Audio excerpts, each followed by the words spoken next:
जय हिंद। हमने पहले एक कंपटीशन की बात की, ऑब्स्टेकल कोर्स। अब हम दूसरे कंपटीशन की बात करेंगे, judging distance and field signal.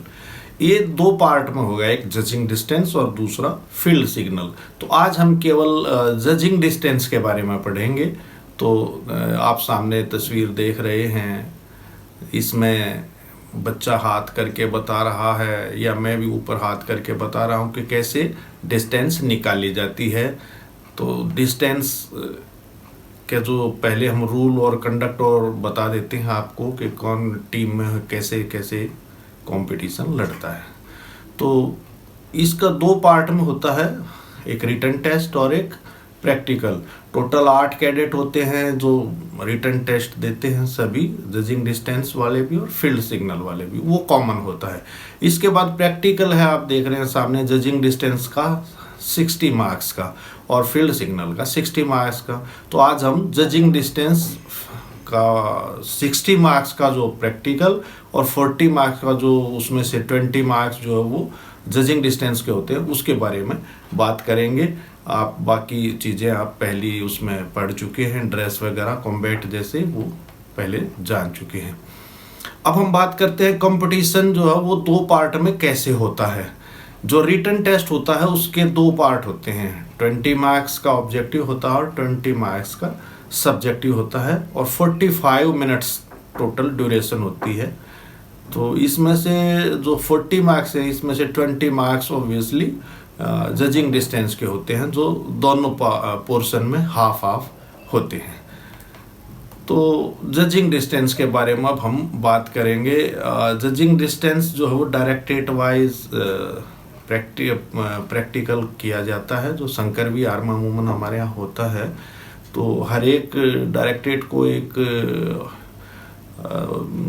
Number दे दिया जाता है, सीक्वेंस रेंडमली दे दी जाती है, उसी सीक्वेंस में उस डायरेक्टेड के चारों कैडेट एक एक करके जाएंगे और उनसे वो 3 सवाल पूछेंगे, जो 3 तरह की दूरी होंगी, एक फार डिस्टेंस, एक मिडल डिस्टेंस और एक नियर डिस्टेंस। तीनों के एक एक क्वेश्चन पूछे जाएंगे और हर एक ठीक आंसर के 5 मार्क्स होते हैं। इसमें कुछ पेनल्टी होती है, जैसे फार डिस्टेंस में 200 मीटर प्लस माइनस की, ये मैं पीछे बता चुका हूँ आपको, लेकिन फिर एक बार बता रहा हूँ कि 200 अगर आप ज़्यादा या कम बताते हैं एक्चुअल डिस्टेंस से, तो आपको पूरे मार्क्स मिल जाते हैं फार डिस्टेंस में। और मिडल डिस्टेंस में प्लस माइनस 100 मीटर होता है, वैसे ही नियर डिस्टेंस में प्लस माइनस 50 मीटर, यानी 50 मीटर कम या ज़्यादा आप बता सकते हैं। तो अभी आप पर्दे पर देख रहे हैं सामने जजिंग डिस्टेंस का अंदाज़ा लगाने के तरीके क्या हैं। आप देख रहे हैं सामने एक सोल्जर हाथ किए हुए है उसने आगे की तरफ। तो जब भी डिस्टेंस आपने अपने हाथ से पता करनी है या जज करनी है, तो हाथ जो है वो कंधे की सीध में होना चाहिए, आपकी बॉडी के पूरा स्ट्रेट करके सामने, तभी उसका अंदाज़ा लगाना चाहिए। जब उंगली को दाहिने हाथ से खड़ा करके ऐसे जो है हिल टॉप को हम देखते हैं, उसको अंदाज़ा लगाते हैं। अगर दाहिना हाथ आपका पूरा खुला हुआ है, सभी उंगलियां खुली हुई हैं, तो आप 300 मीटर की डिस्टेंस इससे पूरी छुप सकती है। तो अगर इससे पूरी छुपती है तो इसका मतलब वो डिस्टेंस आपकी 300 मीटर है। अगर आपका अंगूठा बंद और पूरा मुट्ठी बंद हो जाती है और वो डिस्टेंस इससे पूरी छिपती है, तो इसका मतलब वो 180 मीटर्स की है। और अगर आपका हाथ खुला हुआ है लेकिन अंगूठा साथ चिपका हुआ, पूरे हाथ से ऐसे खुले हुए में 125 मीटर की डिस्टेंस का आप पता लगाते हैं। और फिर एक एक उंगली जैसे कम होती जा रही है, तो एक उंगली कम होने पर ये 100 मीटर का हो जाएगा, और 2 उंगली कम होने पर ये, यानी एक अंगूठा और 2 उंगली से ही केवल 70 मीटर का होगा, और केवल एक उंगली अगर आपकी है तो ये 30 मीटर की डिस्टेंस को पूरा डिनोट करती है।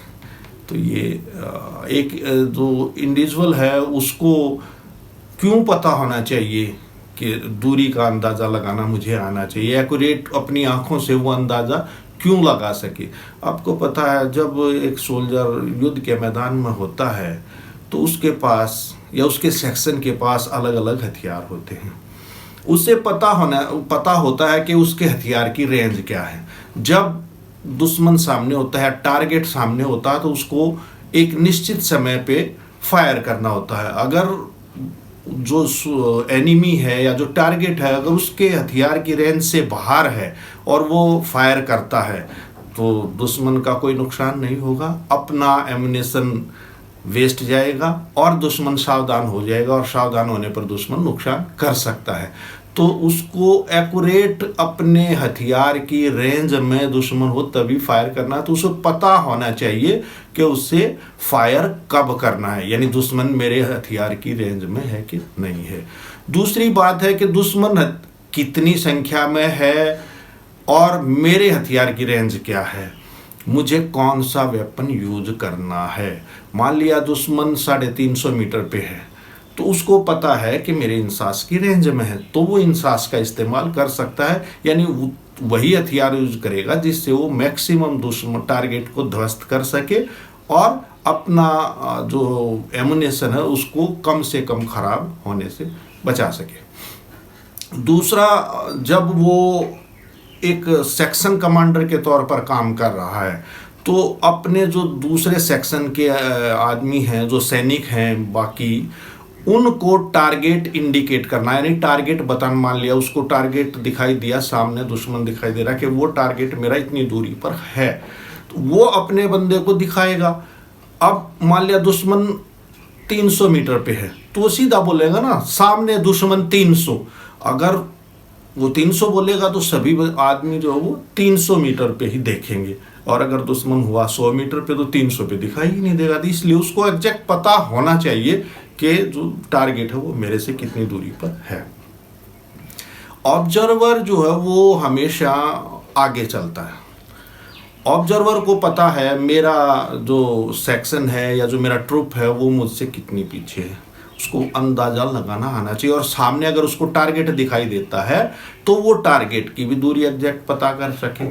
तो वो अपने पीछे ट्रुप को या सेक्शन को इंफॉर्मेशन देगा, तो उसको पता होना चाहिए कि टारगेट और ट्रुप के बीच में कितनी दूरी है। अगर वो इंफॉर्मेशन ठीक देता है तो वहाँ से फायर करके बम्बारमेंट करके टारगेट को नष्ट किया जा सकता है, और अगर वो गलत बताता है तो एमुनेशन खराब और वही बात दुश्मन सावधान और अपना नुकसान हो सकता है। इसलिए एक सैनिक को ये पता होना चाहिए कि दूरी का अंदाज़ा किस तरह से लगाना है और कैसे लगाना है और उसे कौन से हथियार इस्तेमाल करने हैं।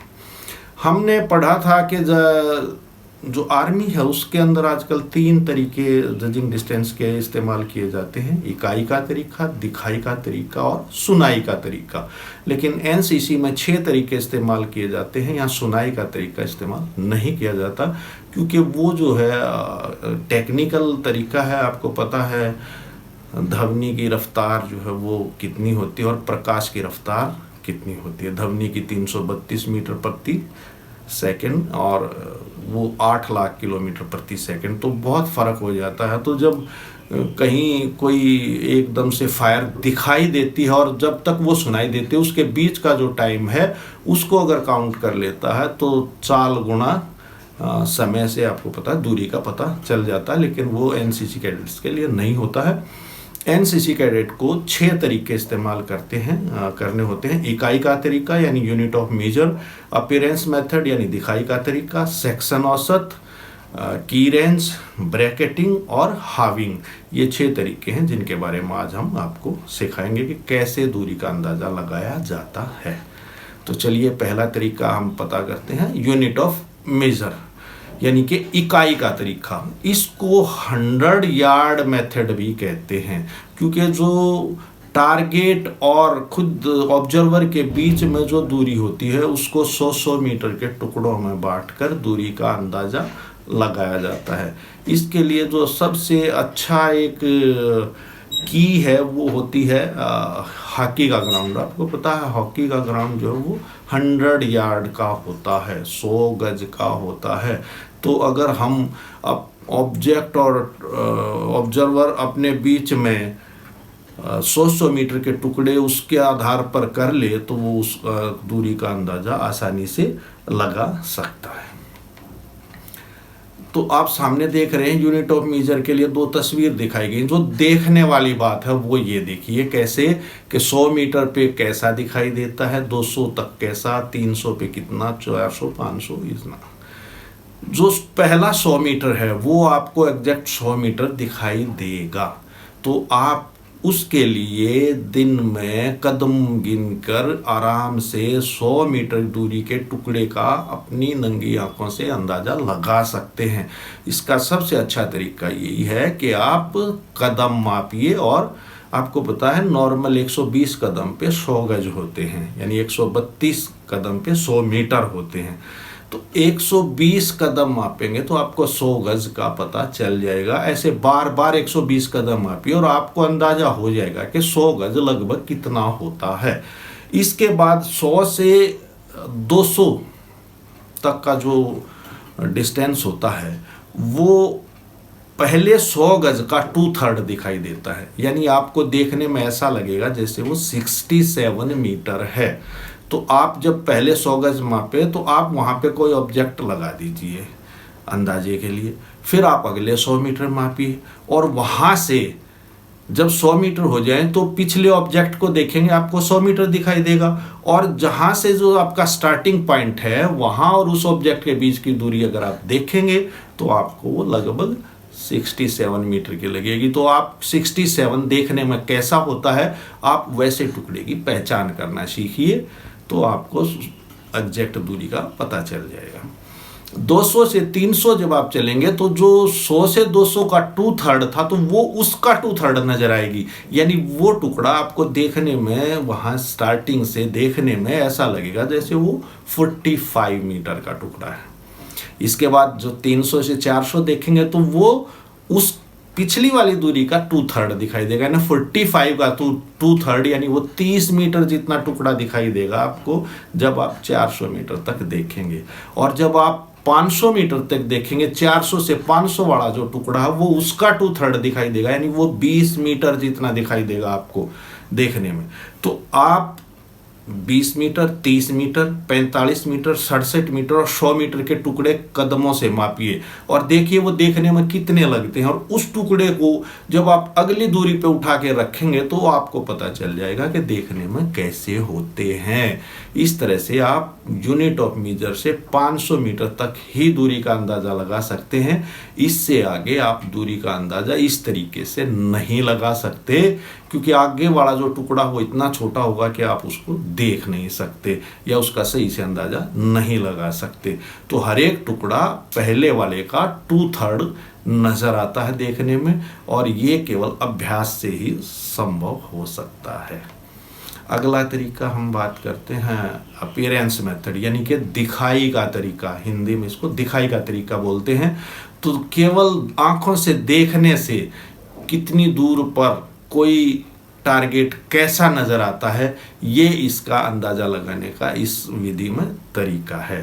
100 मीटर पर जो टारगेट है, यानी अगर कोई सैनिक है, कोई आदमी है, मनुष्य है, तो वो बिल्कुल क्लियर नजर आता है, उसकी हर डिटेल क्लियर नजर आती है, यानी उसका फेस, उसका नाक, उसकी आंख, सब कुछ 100 मीटर तक आप देख सकते हैं अगर आपकी आई 6x6 है। तो 200 मीटर पे भी उसकी सारी डिटेल क्लियर दिखाई देती हैं। डिटेल मीन्स उसके हाथ, पैर, सर अलग अलग क्लियर दिखाई देते हैं। उसकी स्किन का कलर दिखाई देता है, और जो इक्विपमेंट उसने ले रखा है आप उसको पहचान सकते हैं, यानी 200 मीटर तक बिल्कुल क्लियर होता है। समझ गए आप कि स्किन का कलर, इक्विपमेंट क्या लिए हुए हैं और उसके शरीर की सारी डिटेल्स नजर आती हैं। 250 मीटर पर, मैंने इसमें नहीं लिखा है, आप देखें 250 मीटर पर भी वो क्लियर होता है, और नीलिंग पोजीशन में 4 साइड टिप उसको पूरा कवर कर लेती है। यानी अगर 250 मीटर पे है तो आपकी राइफल की 4 साइड टिप उस टारगेट को पूरा ढक लेगी। ये 250 मीटर पर होता है। 300 मीटर पर बॉडी की जो आउटलाइन है वो बिल्कुल क्लियर दिखाई देती है, यानी हाथ पैर सर क्लियर दिखाई देता है, चेहरा दिखाई देता है, परंतु ब्लर होता है, यानी कि धुंधला होता है, आप पहचान नहीं पाएंगे उसको। तो इस तरह से 300 मीटर पर दिखाई देता है। अगली बात करते हैं 400 मीटर पर, यानी बॉडी की आउटलाइन क्लियर है लेकिन ब्लर धुंधला है, सब कुछ धुंधला है, सारी डिटेल जो है वो धुंधली है, केवल बॉडी की आउटलाइन देख सकते हो लेकिन उसका कलर आप नहीं पहचान सकते। और स्टैंडिंग पोजीशन में राइफल की 4 साइड टिप उसको पूरा पूरा ढक लेती है। 500 मीटर पर बॉडी जो है टेपर हो जाती है, यानी ऊपर से नीचे कॉन शेप्ड हो जाती है, यानी कि ऊपर से नीचे बिल्कुल पतली होती चली जाती है। और हेड बिकम्स इनडिस्टिंक्ट, यानी कि सर अच्छे से दिखाई नहीं देता। या आप खेतों में देखते हैं वो पक्षी डराने के लिए एक आकृति खड़ी की जाती है, तो बिल्कुल ऐसा दिखाई देता है, लेकिन हाथ पैरों की मूवमेंट दिखाई दे सकती है। अगर वहाँ से हाथ हिलाएंगे तो दिखाई देगा, अगर गति करेंगे तो दिखाई देगा। 600 मीटर पर बॉडी वेज शेप्ड हो जाती है, यानी ऊपर से मोटी है तो नीचे पतली होती चली जाती है। और हेड जो है वो एक डॉट की तरह दिखाई देता है, बिंदु की तरह दिखाई देता है। 600 मीटर से आगे दिखाई के तरीके में नहीं देख सकते, अमूमन केवल खुली जगह में ही शायद देख पाए, अदरवाइज नहीं देख सकते, क्योंकि इसके बाद कोई ना कोई रुकावट आ जाती है। तो ये 2 तरीके थे। तीसरे तरीके की हम बात करते हैं सेक्शन एवरेज, यानी सेक्शन औसत।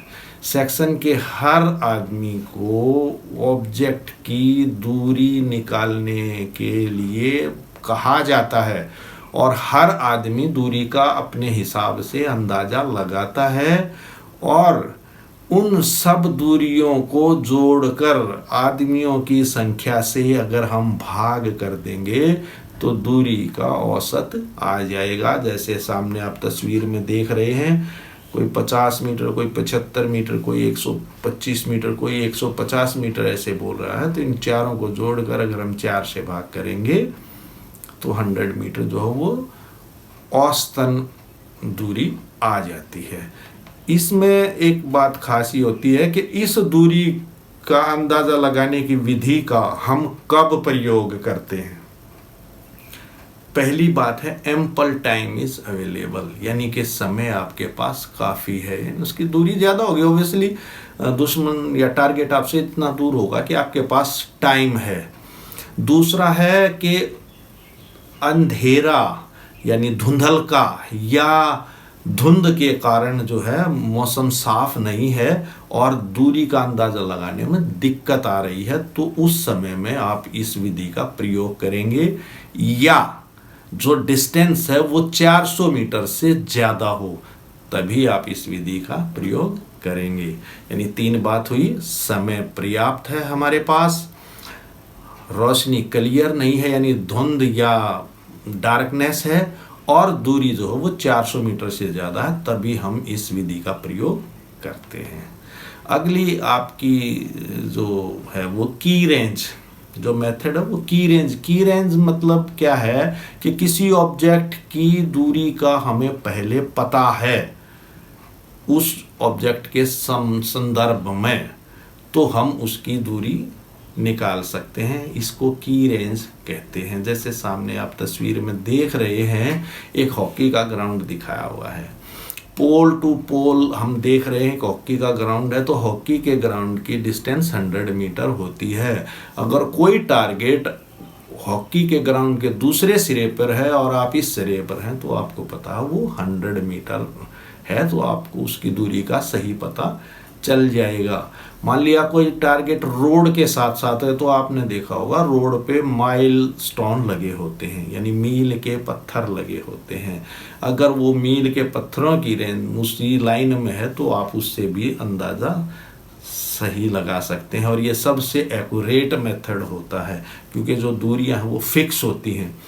मान लिया कोई बिजली की लाइन के खंबे हैं और वो उन्हीं की सीध में है, तो आपको वो भी पता होता है कि एक खंबे से दूसरे खंबे की लंबाई या दूरी कितनी होती है, तो आप खंबों की संख्या गिनकर टारगेट की एग्जैक्ट दूरी का पता लगा लेते हैं। नेक्स्ट है हमारा हाविंग, यानी आधा। हाविंग माने होता है आधा, यानी जो ऑब्जेक्ट है अगर वो ज़्यादा दूर है तो या क्लियर नहीं है आपको उसकी दूरी, तो आप आधी दूरी का अंदाज़ा लगा लें। यानी अंदाजे से पहले आधी दूरी का एक कोई ऑब्जेक्ट वहाँ पर फिक्स कर लें, उस ऑब्जेक्ट तक दूरी का पता लगा लें और फिर उसको डबल कर दें। तो इस तरह से ये दूरी हम निकाल सकते हैं, जैसे सामने दिखाया गया है कि ऑब्जर्वर से रोड का दूसरा किनारा 100 मीटर है। अंदाज़ा लगाया उसने कि ये 100 मीटर का टुकड़ा है और उसने जो दूरी थी उसको आधा कर लिया, यानी आधे के पता लगा, फिर उसको डबल कर दिया तो 200 मीटर वो ऑब्जेक्ट है। जैसे सामने कोई एक ऑब्जेक्ट दिखाई दे रहा है तो वो वहाँ से 200 मीटर है, कैसे उसने उसका हाफ कर लिया, यानी हाफ वे में कोई एक टारगेट, कोई एक पॉइंट जो है फिक्स कर लिया, उस पॉइंट तक की दूरी लगाकर उसको डबल कर दिया। जैसे साइड में आप देख रहे हैं ऑब्जर्वर और टारगेट के बीच की दूरी को उसने हाफ वे पे कोई एक टारगेट खड़ा है उस तक की दूरी का पता लगा लिया और फिर उसको डबल करके उसने उस दूरी का अंदाजा लगा लिया। दूसरी बात है, जो लास्ट हमारा तरीका है वो ब्रैकेटिंग, यानी ऑब्जेक्ट जो आपसे कितनी दूर है उसकी मैक्सिमम और मिनिमम दूरी का अंदाजा लगाकर उसका मीन निकाल लिया जाता है, यानी उसकी एवरेज निकाल ली जाती है। आपको क्लियर नहीं है कि कितना है एग्जैक्ट नहीं समझ में आ रहा है, तो आप पता करेंगे कि हो सकता है मैक्सिमम इतनी दूरी हो और इसके बाद आप देखेंगे इतना नहीं तो मिनिमम इतना तो जरूर है, यानी उन दोनों को जोड़कर अगर उसका हाफ निकालेंगे, उसका मीन निकालेंगे तो वो दूरी आ जाती है। इसमें सामने जैसे दिखाया उसने कि मैक्सिमम ये 600 मीटर है और मिनिमम 400, तो दोनों को जोड़ के 2 से भाग किया तो रेंज जो है वो 500 मीटर आ गई। इसमें एक ये केवल उदाहरण के लिए है। जो खास बात है वो ये है कि जो ब्रैकेट है, ब्रैकेट मतलब मिनिमम और मैक्सिमम के बीच का डिफरेंस, आप देख रहे हैं इसमें 200 मीटर दिखाया है, ये 300 मीटर से कम नहीं होना चाहिए। यानी ब्रैकेट हमेशा 300 मीटर या उससे ज़्यादा ही होनी चाहिए। ये तरीका केवल तभी लगाया जाता है, यानी अगर हम बोलें कि मैक्सिमम 1000 मीटर और मिनिमम 700 मीटर, तो ही हम इस तरीके को लगाएंगे कि भाई 700 और 1000 का आधा जो है वो मीन निकालेंगे और 850 मीटर जो है वो रेंज आ जाएगी। तो जो ब्रैकेटिंग है वो तरीका केवल तभी किया जाता है इस्तेमाल जब ब्रैकेट जो है 300 मीटर से ज़्यादा हो। तो ये थे आपके तरीके दूरी का अंदाज़ा लगाने के। अब जब आप दूरी का अंदाज़ा लगाते हैं तो आप कम या ज़्यादा लगा लेते हैं। कई बार कम या ज़्यादा होता है, मैंने बताया ना, फार डिस्टेंस में और मिडल डिस्टेंस और नियर डिस्टेंस में आपकी गलती कुछ माफ़ है लेकिन इससे ज़्यादा नहीं है।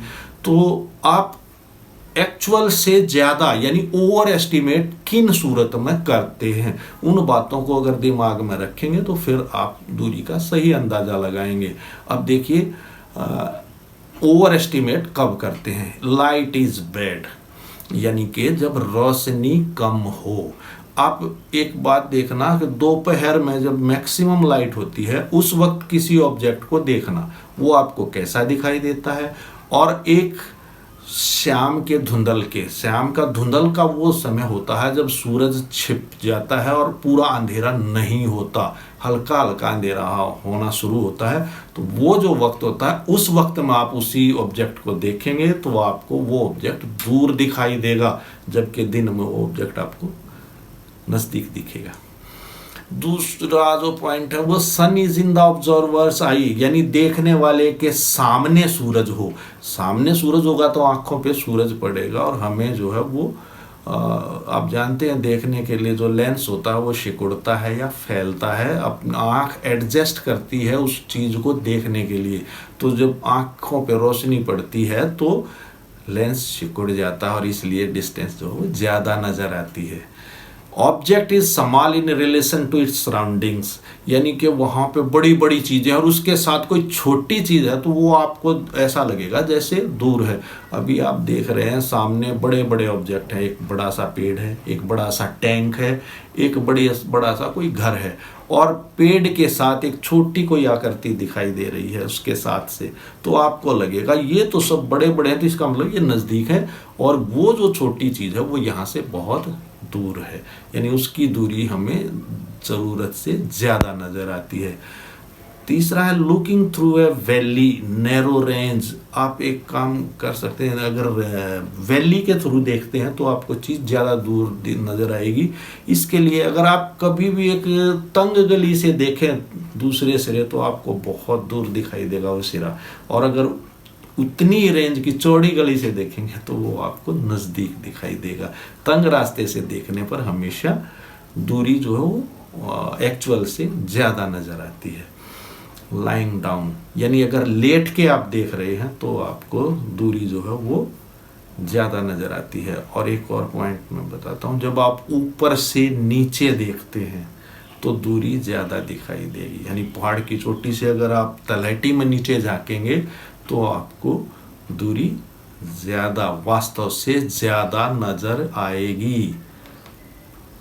अब है अंडर एस्टिमेट कब होती है, यानी दूरी वास्तव से कम कब नज़र आती है, जब लाइट तेज हो, रोशनी तेज हो और सूरज जो है वो पीछे हो, देखने वाले के पीछे हो। तेज रोशनी में दूरी वास्तव से कम नज़र आएगी, क्योंकि मैंने बताया ना आँखें एडजस्ट होती हैं, तो तेज रोशनी में आँखें फैल जाएगा लेंस और दूरी वास्तव से कम नज़र आएगी। ऑब्जेक्ट इज लार्ज, जब भी हमने कहा था ऑब्जेक्ट अगर छोटा है तो दूर दिखाई देगा, लेकिन अगर वो बड़ा आसपास की बजाय, देखिए आप सामने जैसे दिखाई दे रहा है आपको एक टैंक है, एक बड़ा पेड़ है, तो आप इस पेड़ को देखेंगे तो उन दोनों की तुलना में पेड़ नज़दीक नज़र आ रहा है, यानी उनसे आगे नज़र आ रहा है, जबकि वो तीनों चीज़ें एक ही सीध में हैं, तो पेड़ आपको आगे नज़र आ रहा है। और एक जब डेड ग्राउंड हो ऑब्जर्वर और ऑब्जेक्ट के बीच में, डेड ग्राउंड मीन्स दबी हुई ज़मीन है, यानी आप जहाँ खड़े हैं वो ऊंचा है, जो ऑब्जेक्ट है वो भी ऊंचे पे है, और बीच में जो है वो स्लोप है, यानी दबी हुई ज़मीन है, नीचे नाला वगैरह है, तो आप दूसरे सिरे पे देखेंगे तो वो नज़दीक नज़र आएगा। और ऊपर देखने पर, यानी अगर आप नीचे से ऊपर देखते हैं तो चीज़ें नज़दीक दिखाई देती हैं। इसका एक उदाहरण आप देख सकते हैं, जब आप किसी पेड़ के नीचे बैठे हों तो पेड़ के ऊपर की तरफ देखें तो वो टहनी आपको नज़दीक दिखाई देगी, और उसी पेड़ की टहनी पे चढ़ के ऊपर से नीचे देखें तो आपको ग्राउंड ज़्यादा दूर दिखाई देगा। तो ये है under estimate and over estimate कब होता है।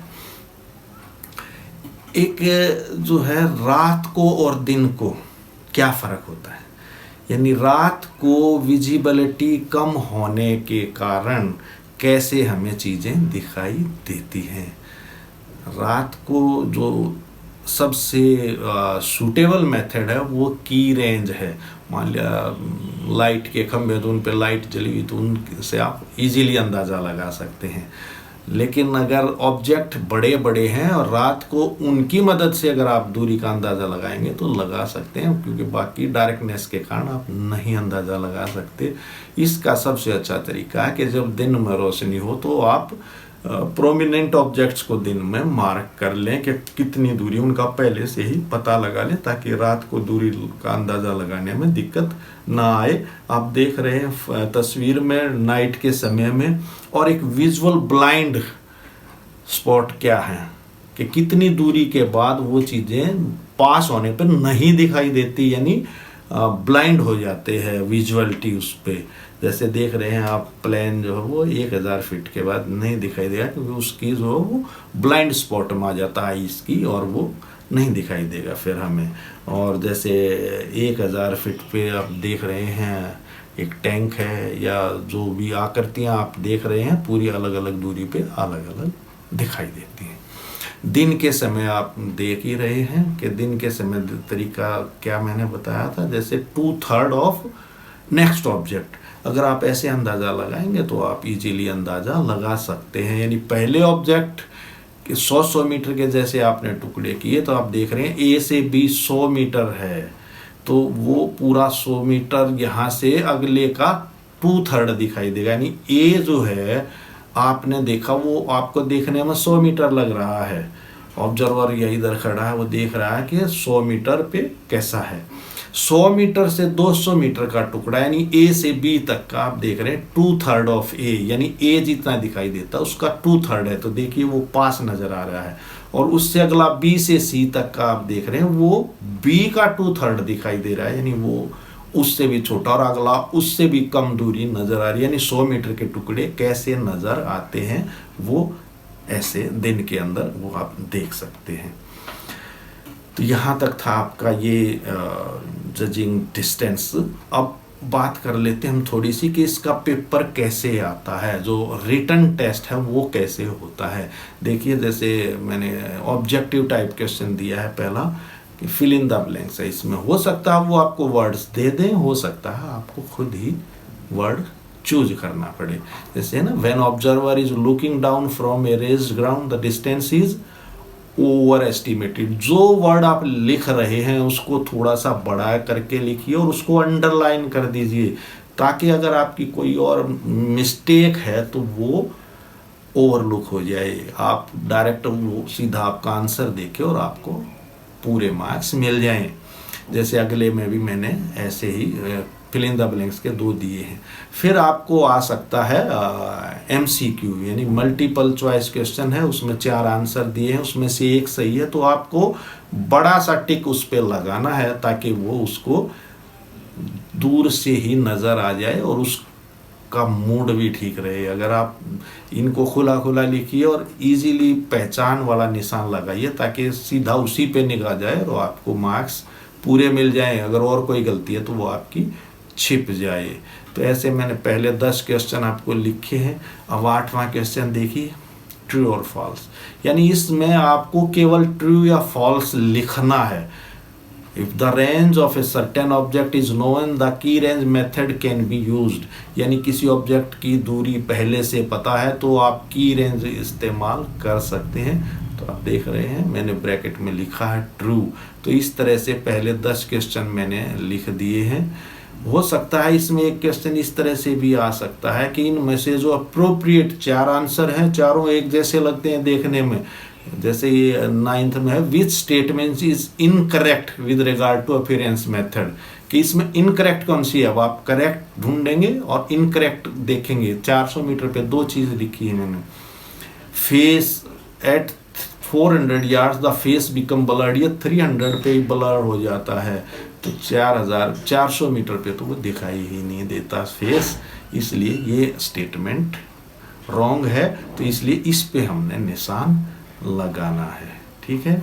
इसके बाद क्वेश्चन आगे जो 11 से आगे जो आएंगे वो आपके उसके सामने पॉइंट दिए होंगे। 2 नंबर का है, 4 नंबर का है, जितने मार्क्स का दिया हो कम से कम उतने पॉइंट जरूर लिखिएगा।